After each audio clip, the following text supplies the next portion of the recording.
Horror कहानियाँ TV haunted video.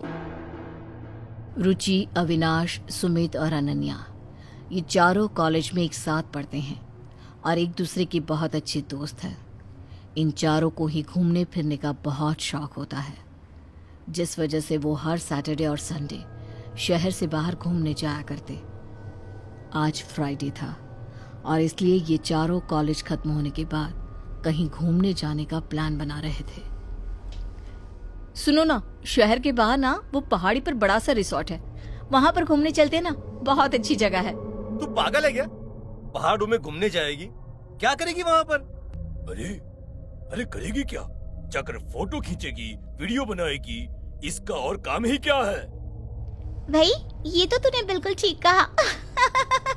ये लड़की ना मोबाइल फोन, वीडियो, फोटो इन सब के पीछे पागल है, पूरी तरह से पागल है। पागल हो तुम सब भी। अरे चलो ना यार, घूमने चलते हैं। और देखो, सुबह चलेंगे, शाम तक लौट कर वापस भी आ जाएंगे। मुझे ना पहाड़ों से बड़ा डर लगता है, बड़ी डरावनी जगह है वो। एक बार किसी ने मुझे कहा था वहाँ पर कई लोगों ने सुसाइड किया है। ये तो बहुत गलत बात है, मैं तेरी ये बात नहीं मानने वाली। मुझे लगता है हमें वहाँ चलना चाहिए।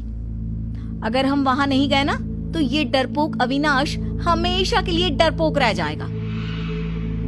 अब वो सब अगले दिन यानी कि सैटरडे को मिलकर प्लान बनाते हैं और पहाड़ वाले रिसोर्ट पर पहुंच जाते हैं। चारों तरफ ऊंचे ऊंचे पहाड़ और पहाड़ों के ठीक बीचों बीच बना हुआ वो रिसोर्ट बहुत खूबसूरत लग रहा था।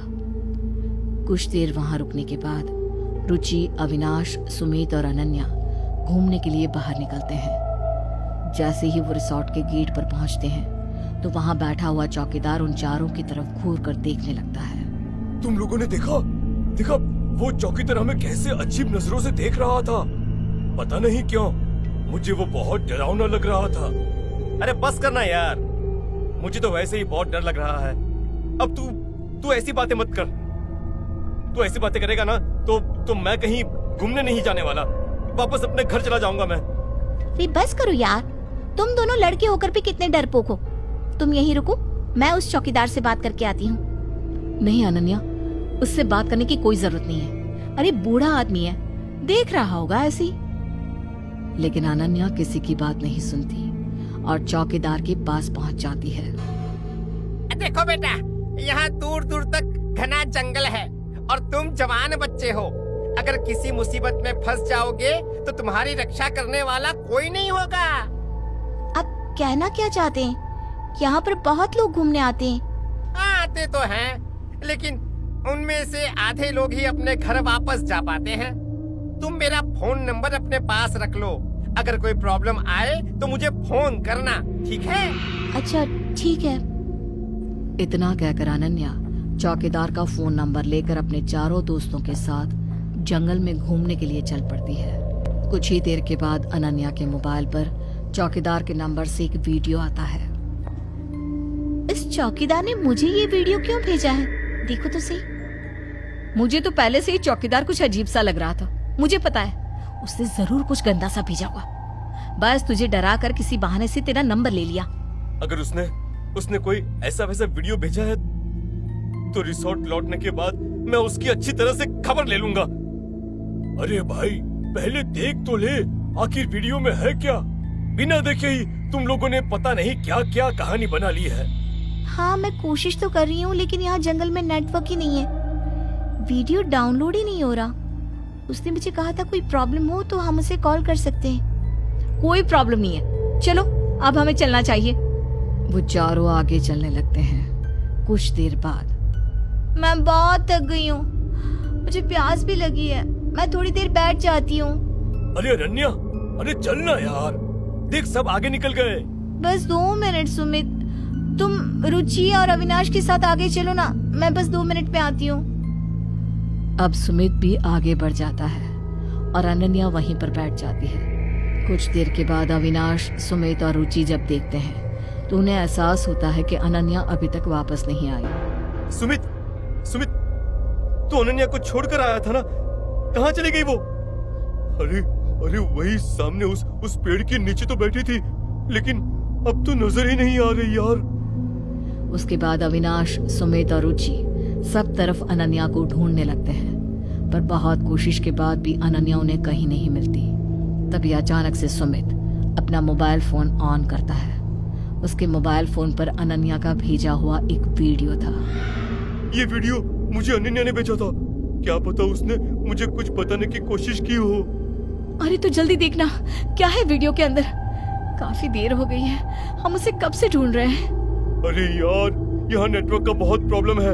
एक काम करो, तुम दोनों उस तरफ जाकर उसे ढूंढो और मैं उधर उस तरफ जाता हूँ, शायद वहाँ पर नेटवर्क मिल जाए। रुचि और अविनाश दूसरे डायरेक्शन में अनन्या को ढूंढने के लिए निकल जाते हैं और सुमित उस वीडियो को देखने के लिए नेटवर्क की तलाश में उनसे थोड़ा दूर चला जाता है। काफी देर के बाद जब सुमित अविनाश और रुचि के पास वापस नहीं आता तो अब वो और ज्यादा परेशान हो जाते हैं और लौट कर वापस उसी जगह पर आते हैं। यार, अब ये सुमित कहाँ चला गया? तुम उसे कॉल करके देखो ना। यार तुम्हें पता है ना, यहाँ नेटवर्क नहीं है। मुझे बहुत डर लग रहा है। पहले अनन्या और अब सुमित, दोनों ही अचानक जाने कहाँ गायब हो गए हैं। रुचि, मुझे लगता है हमें यहाँ से चलना चाहिए और रिसोर्ट में जाकर पुलिस को खबर करनी चाहिए। नहीं अविनाश, हम सुमित और अनन्या को ऐसे जंगल में छोड़कर नहीं जा सकते। हमें उन्हें ढूंढना होगा। सोचो अगर उन दोनों में से कोई भी यहाँ पर पहुँचा और हम में से कोई उन्हें नहीं मिला तो क्या होगा? तुम समझने की कोशिश तो करो रुचि। मुझे ऐसा लगता है यहाँ कोई बहुत बड़ी गड़बड़ है। पहले अनन्या के पास वो वीडियो आया था और वो गायब हो गई, और जैसे ही वो वीडियो सुमित के पास पहुंचा तो वो भी गायब हो गया। और अब मैं नहीं चाहता कि हमारे साथ भी ऐसा ही कुछ हो।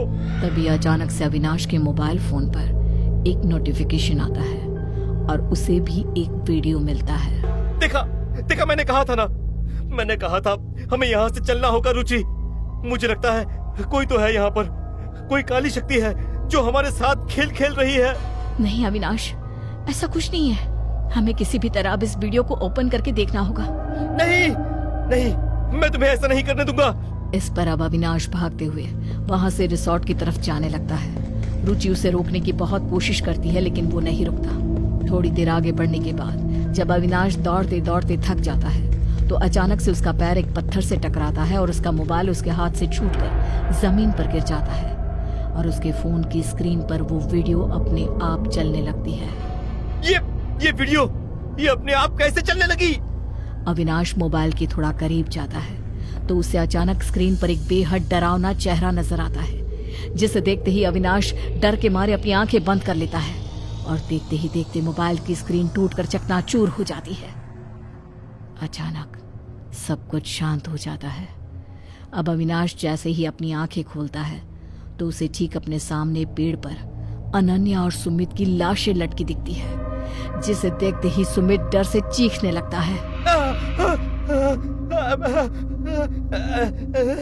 वहां चारों तरफ उसकी चीखें सुनने वाला कोई नहीं था।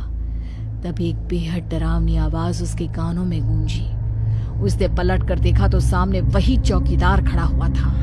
मैंने कहा था ना, यहाँ से आधे लोग ही लौट कर वापस जाते हैं।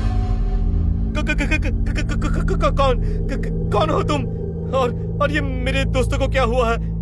क्या किया तुमने? मर गए, तुम्हारे दोस्त मर गए और अब तुम भी मरोगे।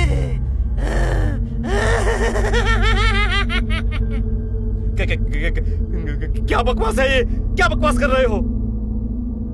जैसे इस वीडियो को देखकर आज से 30 साल पहले मेरी मौत हुई थी, वैसे ही अब तुम्हारी भी होगी।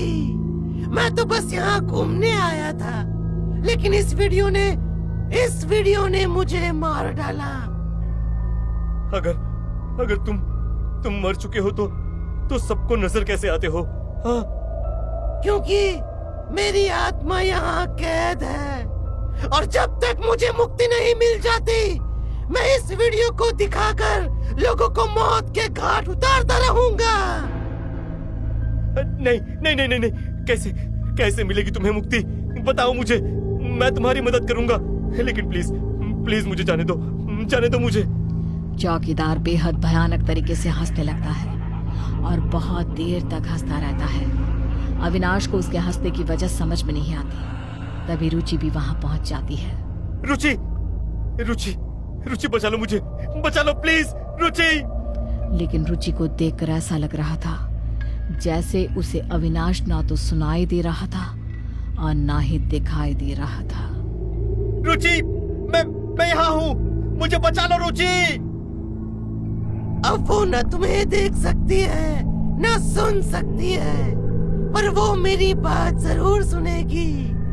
देखते जाओ।